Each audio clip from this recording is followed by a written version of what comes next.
Olá, pessoal, sejam muito bem-vindos ao nosso Papo Autoral. Meu nome é Marcele Otília.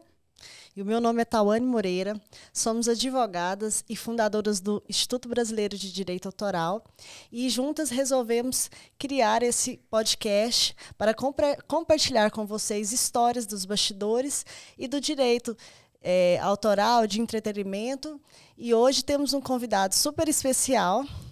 Ele que é cantor, compositor, integrante da dupla Humberto e Ronaldo. Seja muito bem-vindo, Humberto. É um prazer te receber aqui. Obrigado. Para compartilhar um pouquinho da sua história, nos contar um pouquinho como que funciona aí o seu dia a dia, os seus bastidores.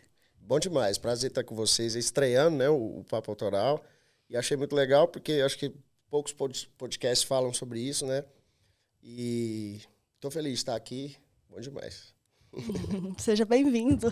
Obrigado, amor. Para quem não sabe, eu tava minha esposa, viu, gente? Não poderia ser diferente, né? Ele tinha que ser nosso convidado especial. Tinha que estrear, né? E você que incentiva bastante, assim, esse meio, né? Do direito autoral, da composição. E hoje esse bate-papo vai ser bem especial. Show de bola. Vamos lá. A gente queria, Humberto, assim, que você contasse o começo de tudo, como surgiu, né, o seu interesse pela música, como que surgiu o Humberto cantor e o Humberto compositor. Esquisito ela me chamando de Humberto. Não é esquisito. Então, acho que a minha história começou com 13 anos de idade, assim, eu comecei a aprender violão e quis tocar na igreja. E aí eu era muito tímido, acho que vocês sabem, nunca muito... O começo ali foi bem difícil para mim cantar, nem pensava em cantar. Mas o meu primeiro contato com a música foi esse, tocando violão na igreja, aprendi a tocar, e aí fui tocar na igreja, foi onde eu conheci a Tawane, inclusive, né? E aí, um pouco mais para frente, surgiu o interesse de compor, de começar a compor e cantar. A composição, acho que entrou na minha vida uns 16, 17 anos, junto com a ideia de Humberto e Ronaldo, de ter uma dupla, de cantar. Mas, de fato mesmo, acho que foi ali com 18 anos, por aí, 19 anos, que eu escrevi minhas primeiras músicas, que realmente já o meu trabalho já começou a tomar uma forma, e aí surgiu o Ronaldo, né? Que é uma história até um pouco mais complexa, porque teve outro Ronaldo e muita gente pergunta, acho que todo mundo que conhece um pouco da nossa carreira sabe disso. Mas começou meio que assim, e aí estamos aí até hoje, começou em 2008, então são quase 14 anos de carreira, agora é agosto completo. 14 anos e é meio que isso, começou... E uma dúvida assim, primeiro você falou, começar a fazer uns shows e tudo, e através desses primeiros shows você sentou e fez a sua primeira composição? Não, ou foi o contrário? A primeira música, quando eu escrevi, eu não tinha feito show ainda. Como eu já tocava violão e gostava de cantar, enfim, mas eu nunca tinha feito show, não tinha dupla. E as primeiras, você falou, engraçado que as primeiras eu não tinha Humberto e Ronaldo ainda. Você as primeiras músicas falou, que eu fiz, as primeiras músicas que eu fiz não tinha Humberto e Ronaldo ainda. Quantos anos você tinha quando fez a primeira composição? Eu devia ter uns 17, 18 anos. Foi nessa faixa, a primeira música foi mais ou menos nessa época, assim. Aí logo comecei a fazer algumas músicas para Tawane aqui também. Mas foi nessa faixa, a gente começou... Então, acho que foi 17, 18 anos eu fiz a primeira. Qual foi a sua primeira música? É aquela Ainda Não Acabou. E aí foi a primeira, e aí depois eu veio as outras, Deixa Ter Por Ver e outras, mas aí já foi um pouco mais... A gente já estava junto e também Humberto e Ronaldo já tinha começado já. Mas a primeira foi Ainda Não Acabou, 18 anos. E assim, acho que a maioria das pessoas tem esse interesse e essa curiosidade também para como faz música. Hoje em dia, assim, a gente que acompanha mais esse meio, você percebe que muitas pessoas vivem como sendo compositoras. Claro. Ela tem hoje casas de composições, as pessoas se juntam e fazem daquilo um horário. Sim, uma rotina, uma né? rotina para fazer a composição. E o seu caso já não é esse. Então, você já... as coisas mudaram muito, assim, principalmente no ramo da composição, principalmente pro sertanejo. Como virou um ritmo, um mercado muito aquecido, Por exemplo, na minha época, quando eu comecei a compor, eu não conhecia nenhum outro compositor. Então, eu não tinha nenhuma referência de como seria isso, não tinha uma referência de como eu iria registrar a minha música, ou como eu mostraria era para algum artista. Então, era tudo muito vago, assim, para mim. E como eu disse, eram poucos compositores, assim, não era um volume tão grande. Hoje, o Ronaldo até brinca que qualquer lugar que a gente vai hoje, no país inteiro, na esquina ali tem um cara que toca violão bem, que compõe bem, que tem músicas legais. Então é um lance que mudou muito. Não era tão assim. Esse acesso à informação também. Esse lance das pessoas querer compor, né? Do lance, eu sou compositor e tal. Antigamente era... por exemplo, eu envolvido com a música, assim, tocando violão desde moleque, eu não conhecia nenhum compositor, nunca nem vi um cara falar assim, eu sou compositor, eu faço isso. E aí, mas me deu a vontade de compor. Então foi tudo meio perdido, foi um processo difícil também, porque na época como eu disse, eu não conhecia ninguém que podia, até o lance de registrar, eu acho que é uma dúvida, né, que todo mundo tem demais, então um lance legal de pesquisar e falar sobre isso, é o lance de registrar a música. Antigamente existiam maneiras bem mais burocráticas, hoje está tudo muito mais fácil. Hoje um simples e-mail, uma troca de WhatsApp já é suficiente, né, para esse registro. Já é suficiente. E assim, na verdade, antigamente até era suficiente também, mas a gente nem imaginava. Na verdade, para registrar, eu olhava na internet, tinha que ir um órgão lá em Brasília. Biblioteca Nacional. Biblioteca Nacional em Brasília. E era uma burocracia, tinha que gravar, uma canseira. E aí teve uma época que tinha até aqui em Goiânia tinha como é que chama? Ai, meu Deus. Ordem dos Músicos. Uhum. Tinha a Ordem dos Músicos e eu fui conhecer ela um pouco mais quando começou o Humberto Ronaldo, porque a gente tinha que ter a carteirinha para tocar nos bares aqui de Goiânia e algumas cidades fora de Goiás também pediam a carteirinha da Ordem dos Músicos. Aí, lá eles estavam meio que fazendo esse registro, assim, sabe? Eu acho que até foi um rolo da galera na época, porque falava assim, você imprime, digita a letra, assina, traz, e aí eles meio que faziam um catálogo lá, sabe? Eu não lembro se pagava ou não para registrar, mas eu acho que sim. Mas o negócio é disso, aí, sabe? Essa inexperiência, e depois a gente foi vendo que realmente as coisas não são assim, tudo pode ser bem mais simples. Mais prático, né? Mais prático. E da onde surgiam as suas inspirações para começar as suas primeiras composições? Tá aí, né? Na verdade, foi o seguinte, quando eu comecei a compor, eu tinha uma referência muito legal, que é a dupla Jorge Mateus, que o Mateus estudou comigo muito tempo. E aquele primeiro CDzinho que eles fizeram, que foi um CD azul lá, que eles gravaram na garagem, tinha algumas composições deles, né? Eu achei muito legal o lance de compor. Falei, como o Mateus era uma pessoa próxima de mim, e achei legal ele compondo, assim, então me influenciou muito a querer compor. É uma curiosidade que eu sempre tive, assim, na questão da composição. Eu tenho um tema, eu componho em cima daquele tema, ou a palavra me surge, ou alguém me conta uma história e eu componho? Então, na verdade foi o seguinte, as minhas primeiras músicas, eu não fiz dessa forma, assim, pensando, vou pensar uma história, aconteceu isso, não. Quando eu comecei a compor, eu fazia muito o lance de fazer a harmonia junto no violão, né?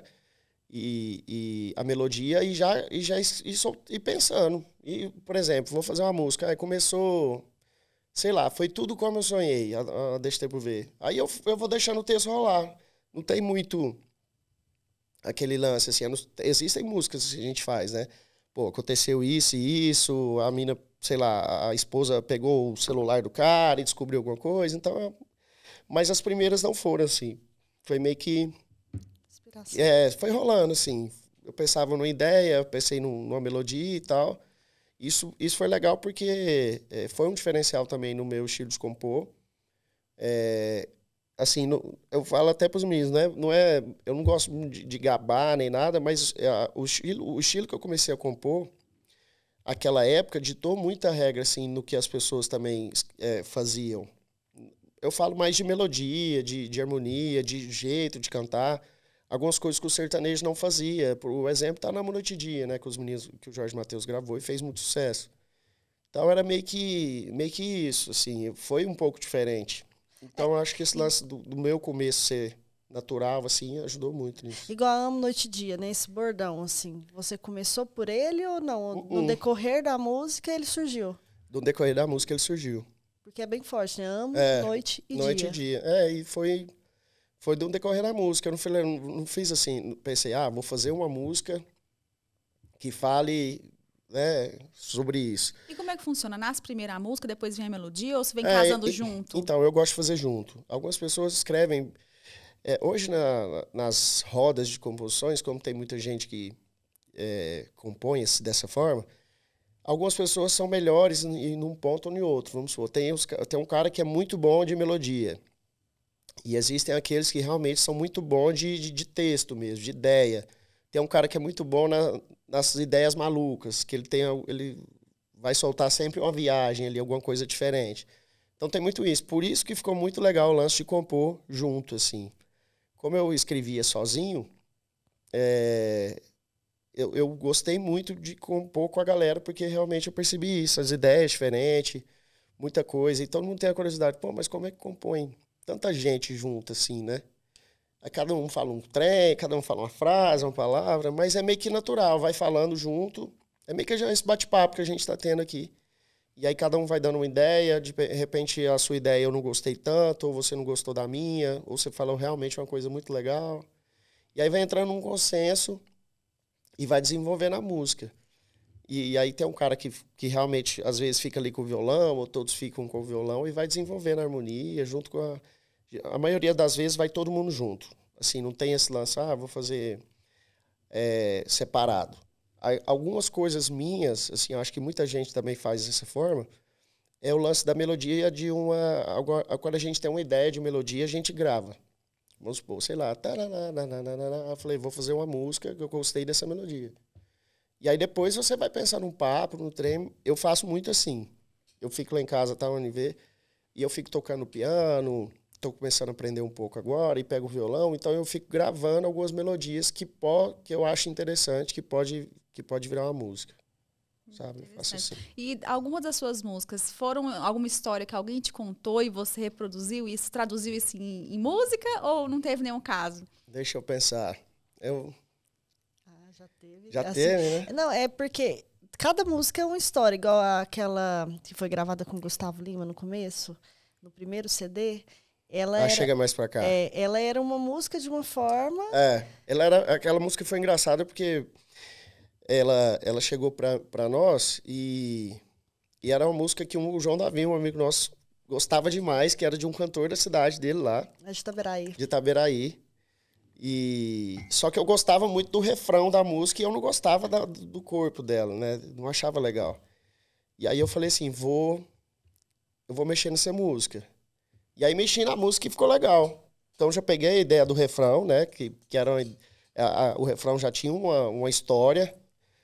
Eu falei, é bem apaixonada, né? Pô, a música fala de amor e tal. Eu falei assim, vou ter que fazer algo nesse sentido. E aí eu fiz a metade dela, o cara topou. Falou, não, pode lançar. E aí acabou que deu super certo. Outra música também de sucesso nossa também, que foi a Romance. Que eram duas músicas distintas e a gente meio que juntou. Eu tinha feito uma música com o começo dela, com toda a estrofe, e tinha outro refrão, que eu não gostava do refrão.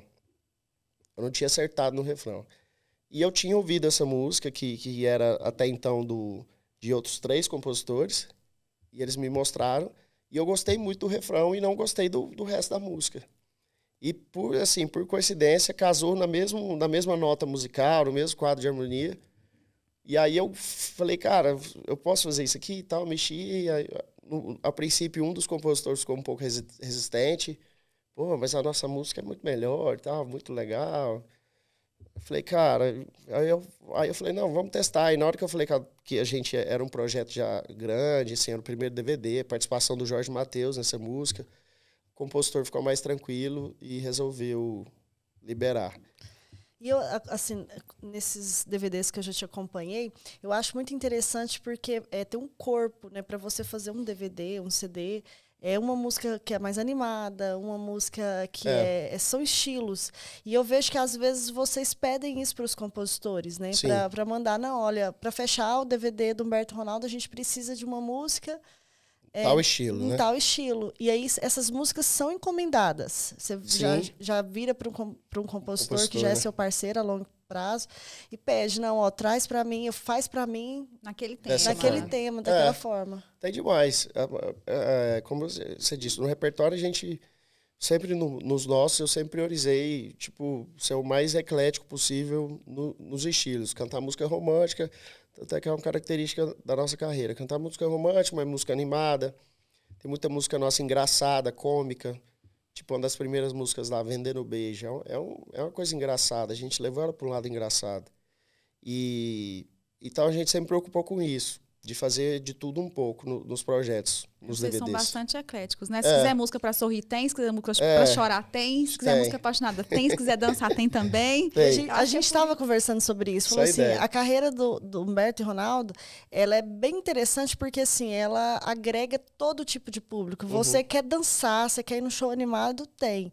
Mas você quer escutar uma música que te faça emocionar, né? E tudo, também tem. Então, assim, agrada todo o público, né? Sim. Isso é muito interessante. E aí foi legal também a molecada agora, que a gente, quando Fala Não Pra Mim, que é a música que a gente gravou com o Jerry Smith, a molecada veio...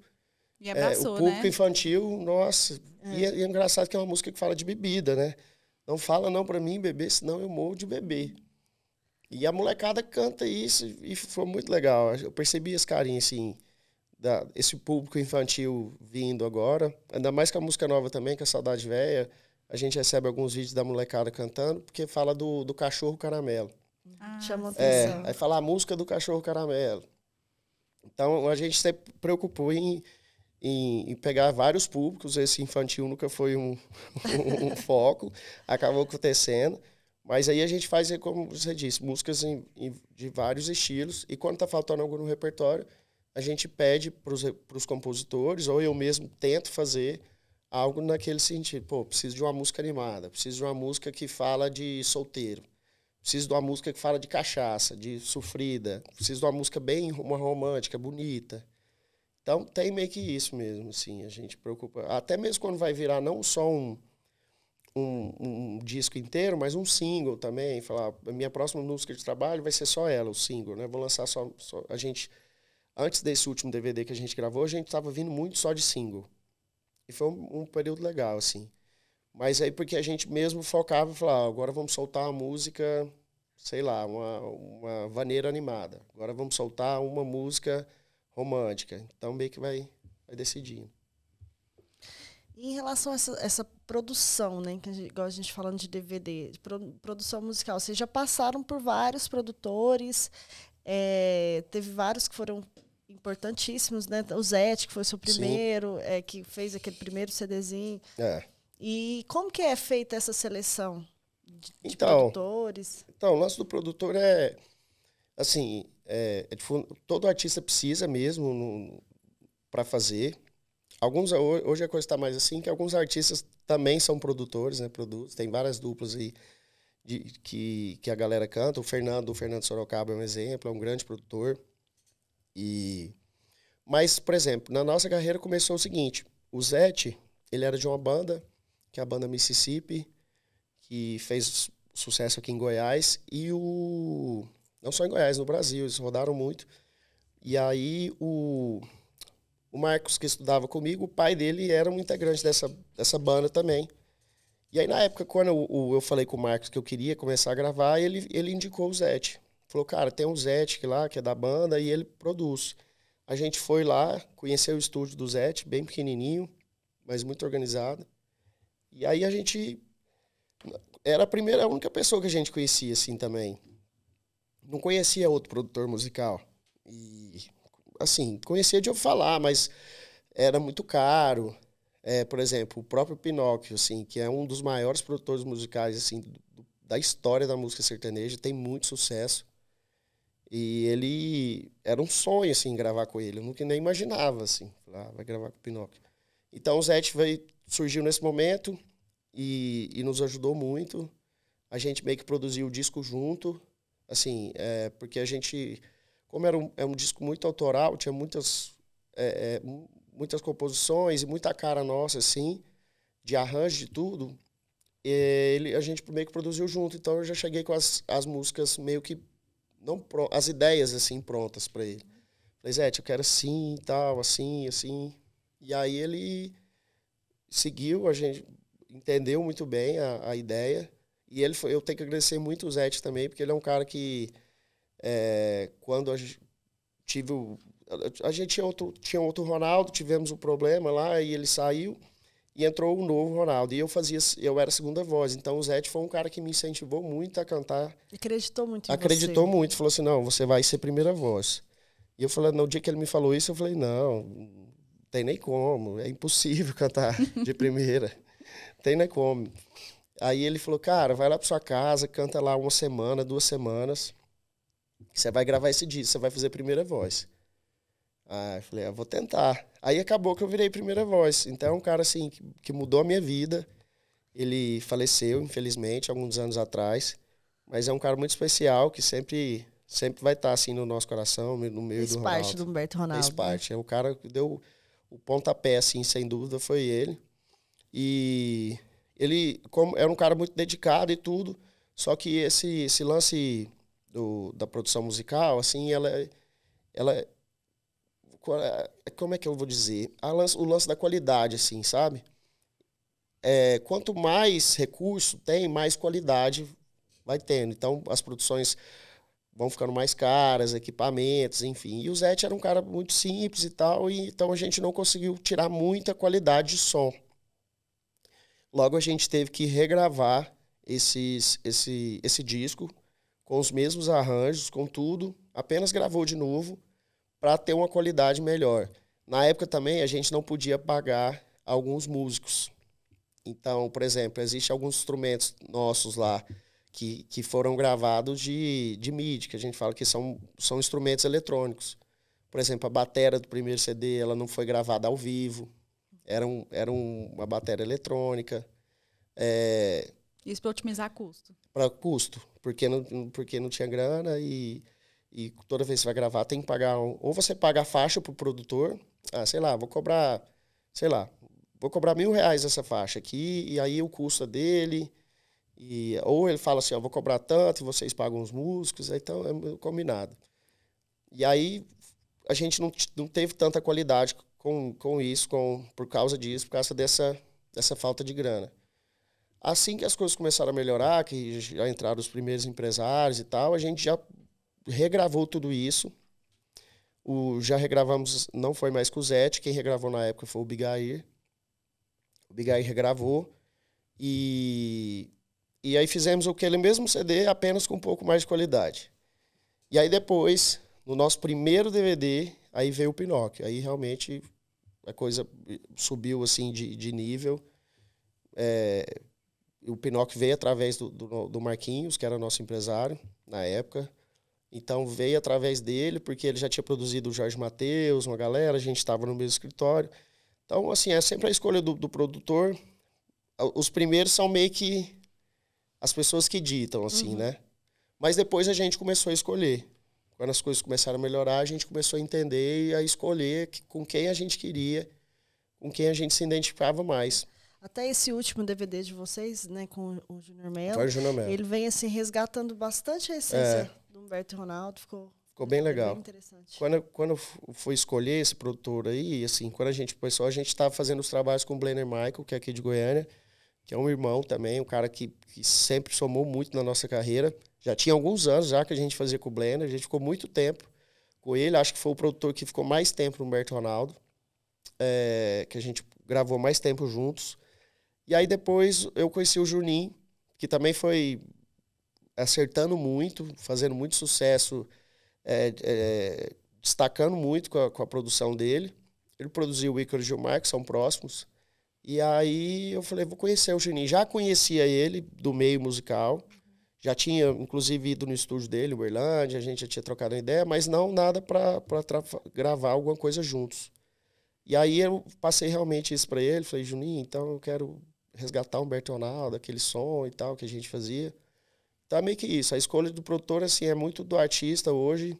Às vezes, quando ele está começando, é meio imposta pelo empresário ou por alguém. Fala, não, vamos fazer com o fulano, porque eu já tenho um relacionamento com ele é muito bom. Mas a escolha é meio que isso, assim. E hoje a gente escolhe. Eu estou muito feliz com o Juninho, fizemos esse último disco aí com ele e pretendo fazer mais com ele, assim, também.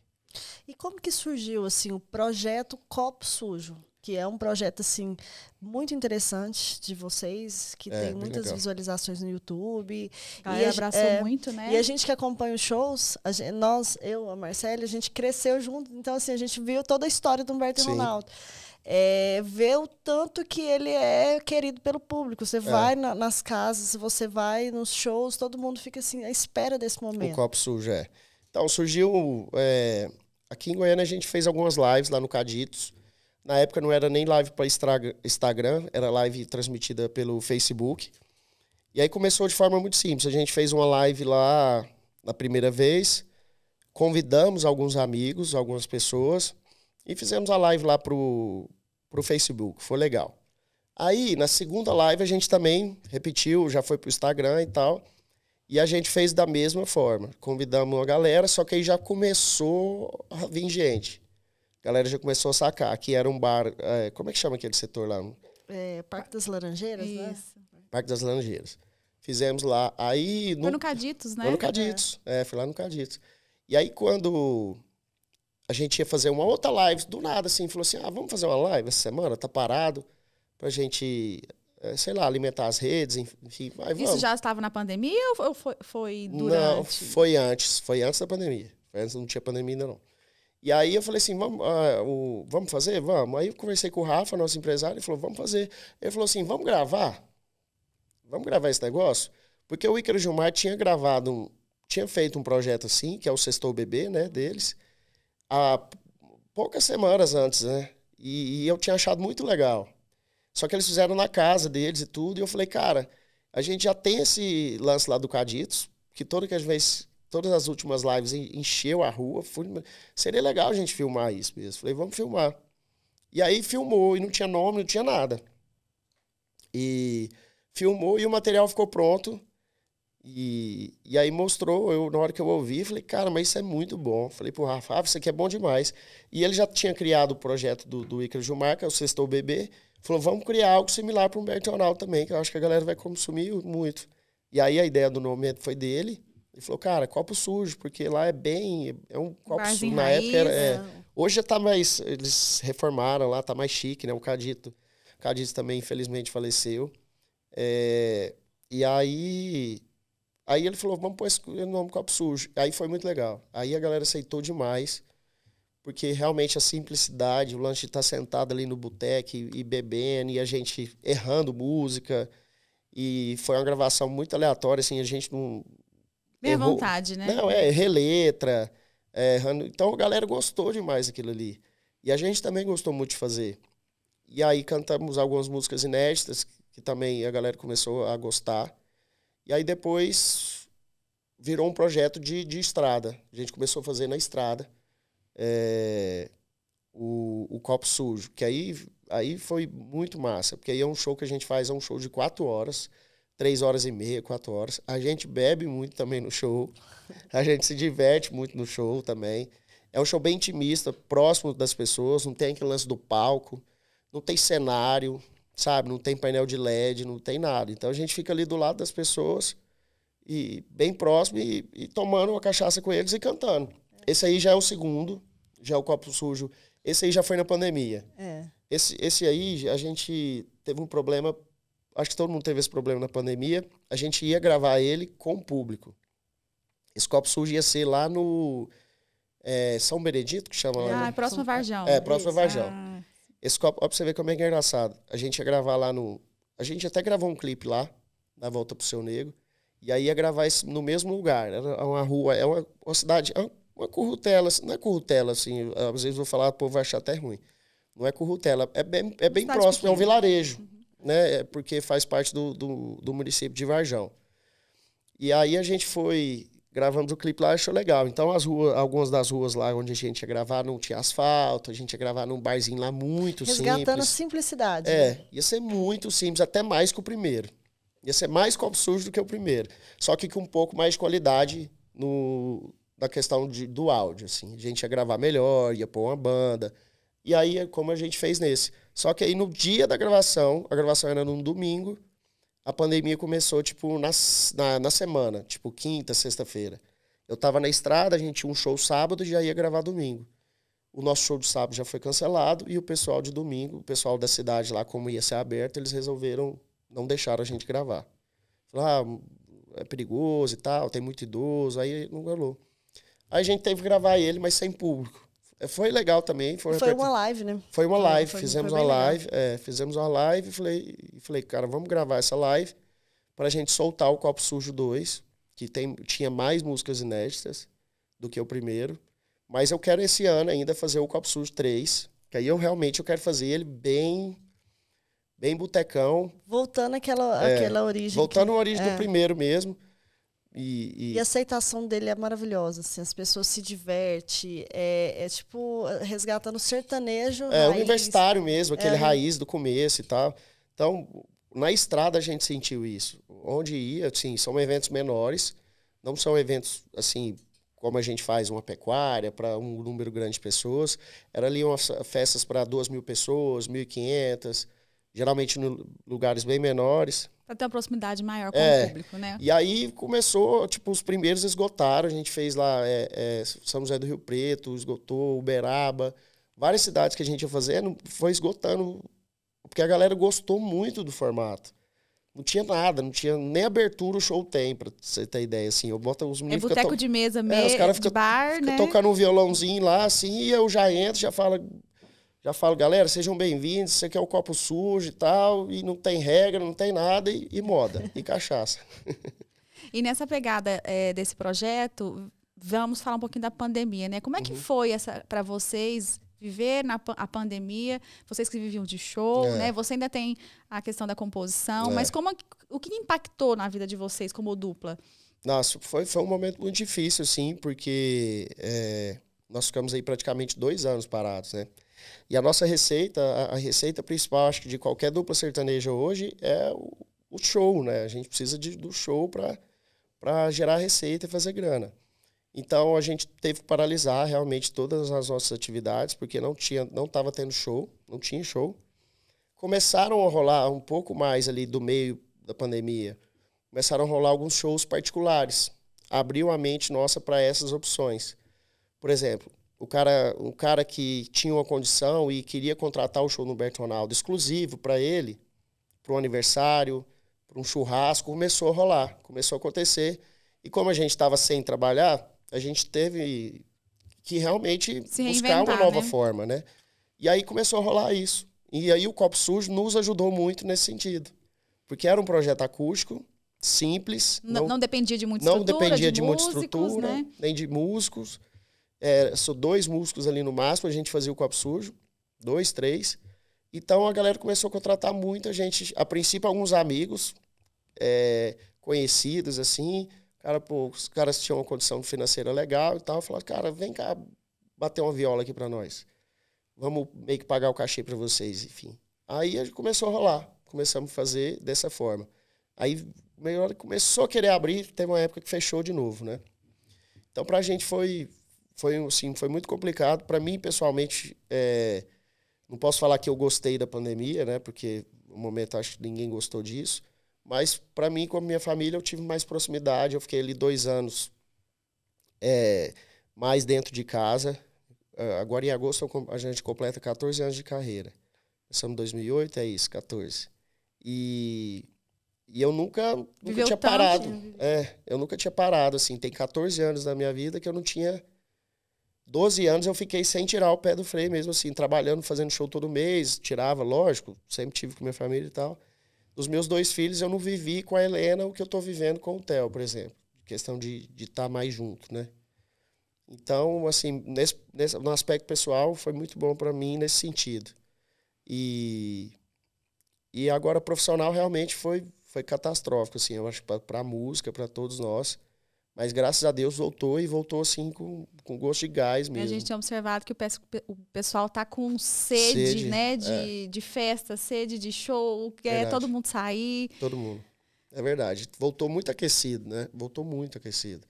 E nessa pandemia também, vocês tiveram uma ideia, assim, eu achei inovadora e teve também uma aceitação muito boa, que foi o DVD da Sacada. Da Sacada. Eles foram para a casa do Ronaldo, que morava num prédio, e fizeram um show pra galera ali, gravaram também. Naquela fase lá tava aquele negócio, né? Ninguém saía de casa, tava um negócio assim absurdo. Tava bem restrito mesmo. Aí o Ronaldo morava num prédio que tem 3 torres assim, de frente pro outro. E a gente resolveu gravar esse projeto na Sacada. Todo mundo gosta muito também, porque, mais uma vez, a naturalidade, a simplicidade, o improviso, errando letra também. E foi até menos estrutura do Copo Sujo, porque a gente nem contratou músico. Foi voz e violão, foi né? eu tocando violão e o Ronaldo. Então tinha música que ele tocava, tinha música que eu tocava. Não teve assim, falar, vamos pôr uns músicos aqui, não teve sanfona, não teve nada. Foi voz e violão mesmo. E vocês cantaram muito o que vocês gostam de ouvir, né? Aí a gente cantou o que queria. Ligou lá a caixa de som e foi isso também, foi meio que a casa, porque era para ser uma live. Tava rolando muitas lives e não era nem uma live no YouTube, por exemplo, era uma live no Instagram que a gente ia fazer. Só que como a gente ia fazer a live no Instagram e a galera tava ali, a gente colocou uma caixa de som para todo mundo ouvir. E aí eu falei, cara, vamos gravar isso de novo? Vamos gravar? Aí o Ronaldo também topou, falou, vamos gravar. E chamamos lá o pessoal porque aí já envolve uma captação de áudio. Chamamos o pessoal para captar o áudio e ficou muito legal, virou na Sacada. E foi bom que o Ronaldo, o irmão dele, estava junto. E eles sempre cantaram juntos, né? E o Márcio gravou ali umas 2, 3 músicas com ele. E aí o pessoal elogia muito e gosta muito do fato deles terem cantado juntos, assim, nesse projeto. E até cobra um novo na Sacada, assim, para eles cantarem juntos. O Ronaldo, ele tem um irmão gêmeo, que chama Márcio. Canta muito. E canta muito. Uhum. A voz dele é muito... Os dois, aquela sintonia de irmão, assim, irmão, né? Irmão, quando pra cantar junto, fica bom demais. Muito legal. Aí esse projeto foi especial também. Passou assim, foi uma coisa nada a ver e que a galera consome muito. Se Deus quiser, nem vamos fazer outro dele, porque não vai ter mais pandemia, ninguém vai ficar isolado. Se Deus quiser. Foi um só. Tá ótimo. E essa volta, assim, você tá sentindo que o mercado tá bem aquecido? Tá, muito aquecido. As cidades, assim, onde a gente vai, o público, o número de pessoas nos shows, assim, aumentou muito. A gente tira, por exemplo, aqui em Goiânia, né, que é onde a gente mora, os grandes eventos que estão tendo aí. Geralmente tinha um evento por ano ou 2 que dá essa quantidade de pessoas, né? A gente já viu aí grandes eventos depois da volta, né? Teve o show do Henrique Juliano, que deu mais de 50 mil pessoas. Aquele do Guilherme, do Gustavo Lima. Então, tipo, praticamente todo mês está tendo um Vila Mix, né? Um evento em Goiânia. Praticamente está tendo isso. Então, eu tô até um pouco assustado com isso. Assim, confesso que eu estava até conversando com o Rafael. Eu tô com um pouco de medo, assim, dessa euforia, assim, das pessoas. Porque, sei lá, a gente sempre fica com o pé atrás. Eu tô com medo disso ser refletido no ano que vem, sabe? Falo no mercado, assim, financeiramente e tudo. Lógico que tem essa euforia da volta, né? Das pessoas querendo ir cada vez mais em festa. Lógico que vai dar uma acalmada. Mas eu tenho medo de acalmar demais, assim, sabe? Eu tô achando que tá muito acelerado. O povo tá muito eufórico, né? Tá muito acelerado, então eu tô um pouco... A gente sempre fica com o pé atrás. Mas tomara que não aconteça nada disso e que continue. Não medo de voltar à pandemia, mas... As consequências mesmo. As consequências financeiras econômicas disso, né? Econômicas do que tá rolando agora, assim, sabe? E com relação ao estilo de música, o que você tem sentido, assim, que no mercado tem mudado muito o gosto do povo? Sim. Então, assim, o sertanejo eu acho que é um ritmo muito, muito inteligente. Consolidado. Né? Consolidado. E de uns anos para cá ficou mais ainda. Eu posso até dizer que, tipo, eu peguei um pouco desse início, assim. Até alguns anos antes de mim, que foi que realmente surgiu aquele sertanejo universitário, assim, né? Lá com o João Bosco e Vinícius, César Menotti e Fabiana, aquele CDzinho do Bruno Marrone, o acústico. Acho que foi tudo ali. E aí o mercado sertanejo começou a ficar muito inteligente. E aí começou a agregar a outros ritmos que até então eram predominantes, né? Por exemplo, assim, não é, eu adoro axé, mas assim, lembra o quanto o axé era forte na nossa, até mesmo aqui em Goiás, que é a cultura sertaneja. O axé era fortíssimo, fazia grandes shows aqui, era os shows de axé, o Carna Goiânia, as micaretas. Então a galera, o sertanejo sempre entrosou com todos esses públicos, assim, dos outros estilos. Talvez eles não fizeram isso. A galera da axé, por exemplo, não ousou se misturar, não se misturar, mas não teve essa ideia. Essas parcerias, né? Essas parcerias. O sertanejo, ele canta com um funkeiro, ele canta com o cara que canta rap, ele canta com o cara que canta forró, lambada, brega, tudo. E um exemplo é Não Fala Não Pra Mim, Um exemplo é Não Fala Não Pra Mim, que a gente gravou junto com o Jerry Smith, que é um cantor de funk, né? O som dele é outro, mas que já tinha gravado feito algumas parcerias com a galera, por exemplo, lá do Nordeste, tinha dado super certo. E aí resolveu fazer a parceria com a gente, nós fizemos o convite, ele aceitou. E aí rolou, tipo, eu nunca tinha gravado com um funkeiro. E tá vendo, o sertanejo, ele não tem esse preconceito, assim, falar, não vou gravar com o cara. Assim, e alguns outros ritmos tem. Abraça qualquer estilo, né? É, qualquer estilo.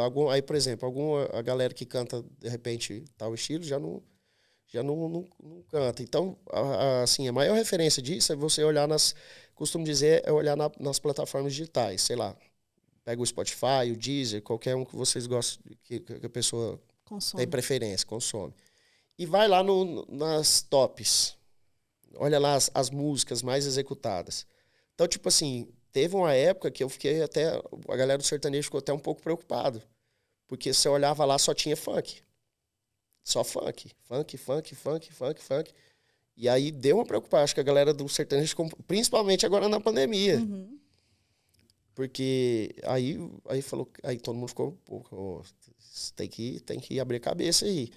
Então hoje já tá mais misturado. Hoje tem lá, o Gustavo Lima tá lá, então já tem outros sertanejos, a Marília Mendonça, e que estão ali representando, que estão lá no topo. Mas tem muitos outros estilos também, tem um funk que cresceu muito, tem um rap agora, que é o trap, né, que é uma cena que está crescendo muito, até um som que eu gosto muito de escutar, mas estão muito fortes. Hoje, se você pegar aí, teve artistas, cantores de rap, de trap, que ficaram no topo do Spotify, batendo ali sertanejo, batendo até o pop, a Anitta, e cantando rap, né, que é um som um pouco que tem um certo preconceito, assim, em algumas áreas. Mas é uma cena que está crescendo muito. Então, assim, o bom do Brasil é essa mistura, né? E o sertanejo, ele não tem rejeição com nenhuma delas. Se precisar, vamos cantar com fulano, vai e canta. Então, eu acho que é por isso que o sertanejo está tão forte, assim, ainda hoje. Eu acho que vai ficar por muito tempo ainda. E veio até também esse projeto seu, assim, que é um projeto mais particular, de sons que você gosta, que você é bem eclético, né? E veio o seu H, que agora você está soltando bastante as músicas que você gosta e está sendo bem legal. O seu H é um projeto que eu tenho, assim, quando eu comecei, na verdade eu nem lancei o seu H, né? Eu criei um Instagram e tudo e comecei a postar alguns vídeos de cover, assim, de músicas que eu gosto, músicas que eu canto quando eu estou tocando violão e tal, que não são do sertanejo. Mas é um projeto que eu quero fazer, um projeto mais autoral. Já tem várias músicas escritas, e aí eu estou realmente só encontrando o caminho para produzir isso e lançar. Muita gente ficou, quando eu criei esse Instagram, alguns fãs até ficaram um pouco preocupados, assim, vai largar a dupla. Não fala que você está separando do Ronaldo. Aí eu falei, não é isso e tal. Mas é um projeto realmente para mim, não é nem com intenção de fazer sucesso nem nada. Se a galera, se o público consumir e gostar, ótimo. Mas é mais uma coisa para mim, assim mesmo. Mas a sua criação, né? São músicas que você gosta, mas também vão ter composições suas também. É um projeto mais autoral, assim. Na verdade, como eu disse, assim, eu nem dei o start nele. Assim, as músicas já existem, mas eu não gravei de fato. Tô procurando uma pessoa para produzir, assim, que vai identificar com o que eu quero. E aí eu vou soltar esse projeto autoral, que é o Seu H, que é realmente um pouco mais de trap, tem um pouco de rock, querendo ou não, um MPB. Então é uma música mais... É bem diferente do que eu faço no Humberto Ronaldo. Assim. E vamos falar um pouquinho mais da sua vida de estrada. Conta pra gente como é que funciona essa logística, Canseira. como que é esse dia a dia. Então, estrada é cansativo. Acho que é a pior parte de ser artista, de ser cantor, é realmente a estrada, assim. Porque não adianta, assim, primeira coisa, o primeiro ponto é que você se priva de ficar em casa. Então, já é um lance complicado. E a estrada, ela te consome muito, assim. Quando eu comecei a ir para a estrada, foi muito difícil, até porque eu escrevia mais e parei muito de compor por causa da estrada. Cansa a cabeça da gente, por mais que vai confortável, que vai ali, por exemplo, sei lá, um cantor, não é o meu caso, mas um cara que só faz o show de avião. Mesmo indo de jato, ele é cansativo para ele. Às vezes não fisicamente, mas psicologicamente, aquele vai e volta, o lanche não dormir é uma coisa que me bagunçou muito no início. Não comer bem. Vamos supor, você quer ter uma rotina, uma dieta. Pô, vou usar uma dieta, vou treinar e é difícil demais na estrada. A qualidade do seu sono. Então, aquele negócio de ficar lá, vai pra lá, vem pra cá. Às vezes tem 2 shows na noite, aquela correria, sabe? A estrada realmente é essa parte difícil, mas não tem outro jeito. A gente tem que chegar lá para fazer show e tem que ir para os lugares. Nem toda cidade tem uma infraestrutura legal, principalmente para chegar. Sei lá, então você tem que ir de ônibus, porque a cidade não tem um aeroporto. Então aí já é muito longe, às vezes tem que pegar a estrada de chão, e aí o ônibus não vai na estrada de chão, você tem que pegar um carro, tem que confiar muito nas pessoas também. Por exemplo, você coloca a sua vida ali na mão do motorista do ônibus. E não tem jeito. A sua não, a sua vida é de mais 20 e tantas pessoas. Então é complicadíssimo, sim. É perigoso. A estrada é perigosíssima, assim. Eu tive a experiência de fazer uma viagem no ônibus do Humberto Ronaldo. Eu falei assim, olha, vocês são guerreiros, viu? É difícil. Eu não dormi a noite inteira pensando, meu Deus, agora esse ônibus toma, agora Balança, esse ônibus vai virar e agora vai... Pelo amor de Deus. A gente foi pro Tocantins e pegou umas estradas, assim, que tal. Nossa, buraco, não é fácil, né? Não é fácil. Eu fiquei imaginando isso no dia a dia, né? Você meio que acostuma. Com aquilo ali, então, porque imagina, você faz aquilo lá praticamente toda semana. E se você não falar assim, não vou dormir porque eu tô com medo do ônibus negócio, aí você não vai dormir nunca. Né? Então você tem que realmente rezar, pedir para Deus ali para abençoar a viagem, confiar nas pessoas que estão dirigindo e dormir. Porque senão não dá. Assim, a mesma coisa no carro, no avião. E passa perrengue em tudo, né? Perrengue em avião. Já passou muito apuro em avião? Já passamos, né? Tawane já passou um comigo, vários, assim, em aviões particulares, pequenos, né? Mas um voo de linha, assim, voo de linha no companhia aérea eu nunca passei medo. Mas esses aviãozinhos pequenos aí, eu vou falar pra você, a Tawane já fez promessa. Eu não bebo nunca mais em Sexta-feira Santa, que a gente passou perto. Misericórdia. Não é assim, na verdade foi um problema que teve, a gente ia pousar no lugar, mas foi meio que teimosia minha também. Então conta muita coisa.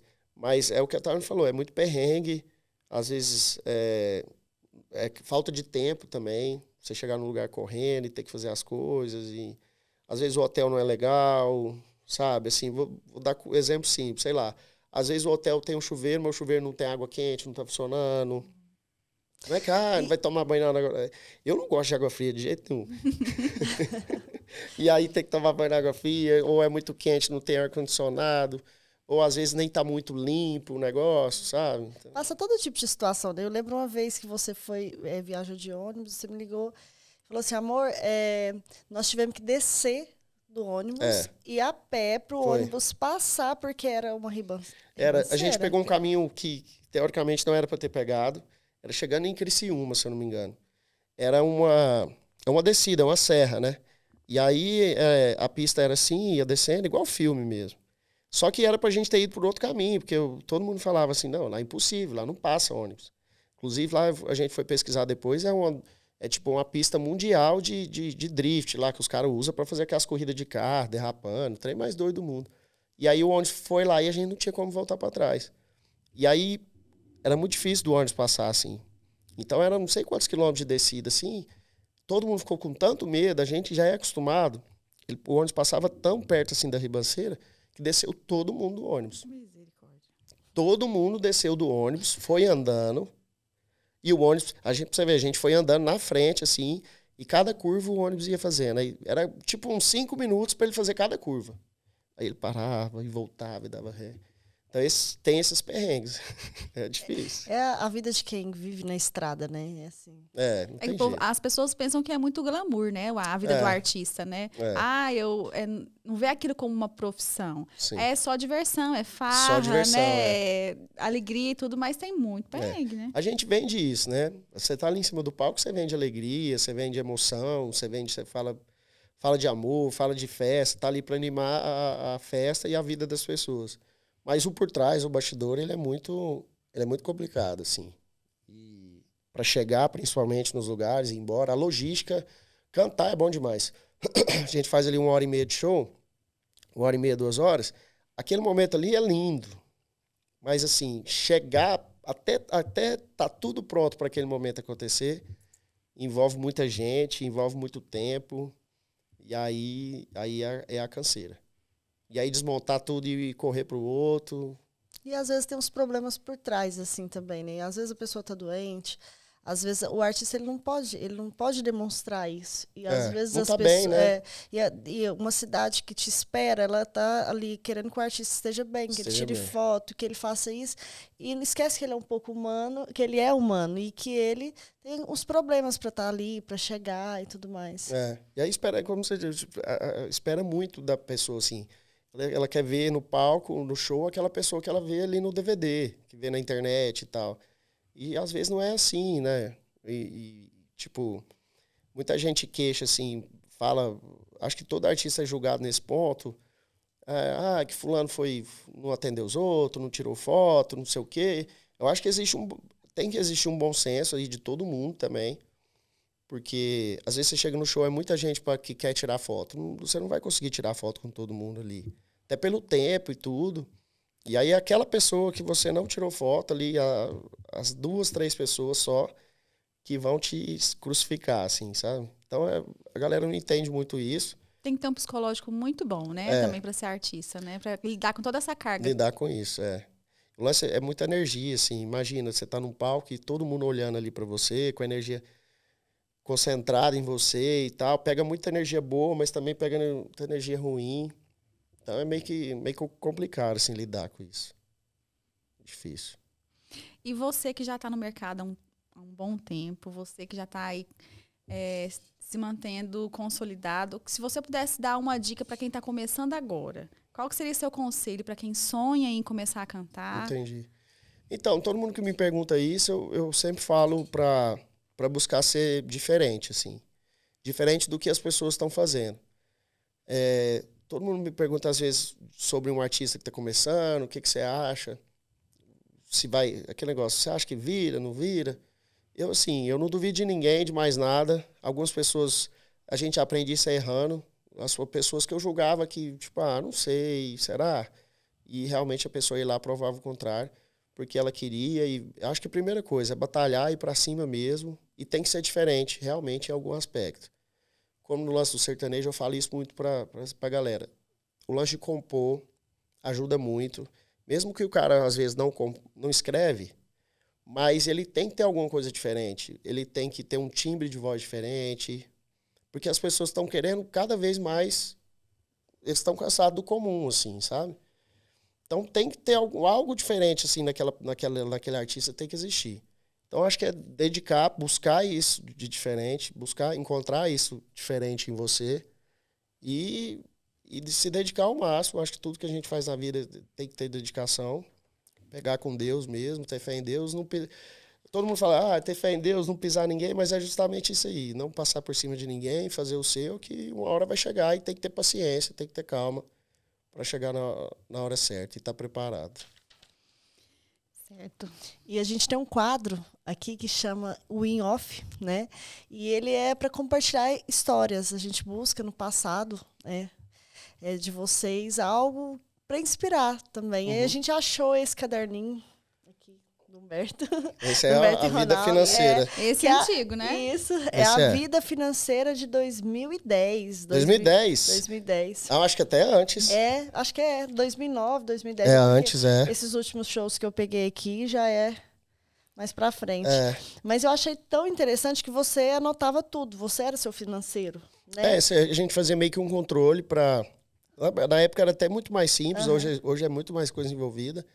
Mas fazia um controlinho, tipo, pagava ali os músicos e tal, para saber. A maioria das vezes não pagava, né?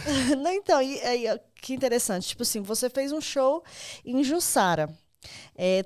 Você pagou banda, pagou hold, pagou transporte, os ingressos, cortesias. E assim, a maioria deles você vê que vocês ficaram até negativo. Com certeza, a maioria. Então, assim, vem esse ensinamento para as pessoas que estão começando, que é realmente plantar, né? Você tem que plantar. É um investimento, assim, ali estava tudo nascendo, né? Então, nessa época aí a gente realmente tinha que tocar e aparecer nos lugares, então tinha muito disso, de realmente pagar para tocar. Nessa época vocês nem empresário não tinha ainda, era uma produção mais independente. Nessa época aí a gente teve um primeiro empresário, começou a entrar um primeiro empresário, e aí foi a época que começou a rolar alguns shows fora, assim, mas até então era eu e o Ronaldo. Então a gente já tinha essa ciência, por exemplo, eu e o Ronaldo, quando a gente era sozinho mesmo, assim, nem tinha empresário, nada. A gente já tinha um CDzinho. Então, por exemplo, a gente fazia shows nos bares de Goiânia e boates. Então a gente tirava, pelo menos ali, toda semana, a gente tirava ali uns 50, 100 reais, 50, 100 reais de cada, quando rolava, quando sobrava, para gravar CDs, porque na época a gente mandava fazer o CD. CD, se eu não me engano, eu não lembro quanto que era, acho que era R$1. Então a gente mandava fazer CD para dar para as pessoas, não era nem para vender, porque naquela época todo mundo dava, os grandes artistas já distribuía caminhão de CD. E a gente já tinha essa visão, a gente mandava fazer o CDzinho, não tinha empresário, não tinha nada, para dar para os outros. Nem vendia, nada. Às vezes o cara queria, alguns amigos queriam pagar para ajudar. Ah, me dá aí 10 CDs, vou te dar uma grana aqui. Mas o resto era para dar mesmo. Então a gente já tinha essa ciência aí de investir. E assim, no começo já envolvia muita coisa, né? Igual eu vejo que banda, técnico de som, aí tinha um lanche do pessoal, o táxi. É uma empresa, levava. né? É uma empresa. É uma empresa. Por isso que a cabeça do cantor, a gente acha que o artista ele é só artista. Não, ele é empresário, ele tem uma série de coisas que ele tem, igual você compõe. Então, assim, é muita coisa. Então, é uma empresa. Como tem esse lado administrativo, assim, teve uma época que eu fui muito para ele e não me fez bem como artista, assim, musicalmente, não me fez bem. Até mesmo para o meu psicológico e tal, porque é cansativo, é uma empresa. Né? Eu acho que todo mundo que trabalha com administração, assim, que cuida de um empreendimento ou de uma empresa, seja ele bem sucedido ou não, ela passa por perrengues, assim, ela tem um estresse do dia a dia. Então eu vivi um pouco isso. Falei, meu Deus do céu, isso aqui não é para mim, não. É muito desgastante, né? É desgastante. E tem a questão também que, por exemplo, as pessoas quando estão começando a cantar e começam a fazer um certo volume de shows, de apresentações, começa a vir um volume, tem as despesas, claro, mas começa a vir um volume de dinheiro maior, que as pessoas muitas vezes se deslumbram, né? Com certeza. E aí não vem o descontrole financeiro, vem a falta de organização, né? É às vezes o que atrapalha o sucesso vir. Isso. O financeiro também, né? Então você tem que ter alguma pessoa que você confie, né? No caso nosso hoje é o nosso escritório, as pessoas que administram a nossa carreira, que realmente te passam ali, te dão um suporte, porque para você não ficar preocupado com isso. Porque, como eu disse, tem uma época que eu caí tão para dentro disso, dessa parte administrativa, dessa relação com os funcionários, que tudo me fez muito mal. E as coisas só começaram a melhorar no dia que eu falei assim, eu vou largar isso daqui. Começou a delegar. Vou ter que confiar, delegar as funções para as pessoas, né? Porque senão eu não vou conseguir sair, não vai conseguir melhorar. Exercer seu papel como artista e melhorar. E eu sou a principal pessoa, a ferramenta para crescer o meu negócio é eu e o Ronaldo. Então, assim, se a gente não estiver bem, se a gente não estiver querendo as coisas, assim, não adianta. Não tem empresário, não tem escritório, não tem ninguém que vai querer. E envolve imagem. Hoje envolve mídias digitais. Então, assim, você tem que estar aparecendo na internet, você tem que aparecer tá criando, né, conteúdo. Sim, conteúdos e tal. Então, é um trabalho, assim, a pessoa que quer ser artista, ela tem que saber que envolve muitas outras coisas. Muita coisa, né? Envolve muita coisa. E às vezes coisas nem tão legais, né? Como essa aí. Mas é como você disse, é um negócio que envolve muita coisa, é muito amplo. E tem que ter muito cuidado mesmo, se pensar se é isso que quer.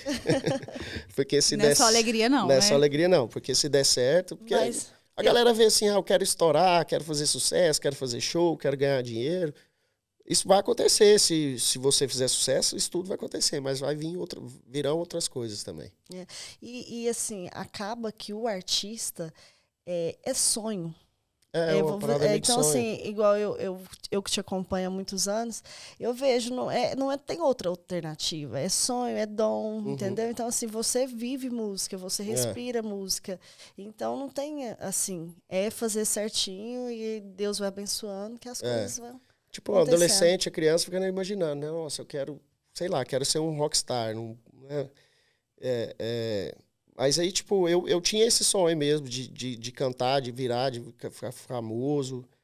E eu consegui um pouco disso. E realmente, tipo, eu consegui o objetivo que eu queria, quero muito mais. Mas era o lance de viver de música, assim. Quando eu comecei a entender um pouco mais da música, eu falei, cara, seria legal, às vezes, se eu nem fizesse sucesso, mas se eu conseguisse viver bem, mas de música. Porque tem muita gente que vive muito bem de música. O lance hoje é o lance dos compositores. Eu falei, se eu pensasse, eu tinha virado, era compositor do que cantor. Menos desgaste, Menos desgaste. E tem muitos compositores hoje que sonho deles é virar cantor. E tem muitos que viraram e são grandes artistas, fazem muito sucesso. E tem muita gente que vende só de composição só hoje, de né? composição. E tá muito bem, né? Muito bem financeiramente. Os compositores estão ganhando mais dinheiro que os cantores. Muito mais. Mas é uma profissão, assim, trabalhosa também, como toda, existe muita dedicação, mas não tem esse perrengue aí da estrada, da exposição, né?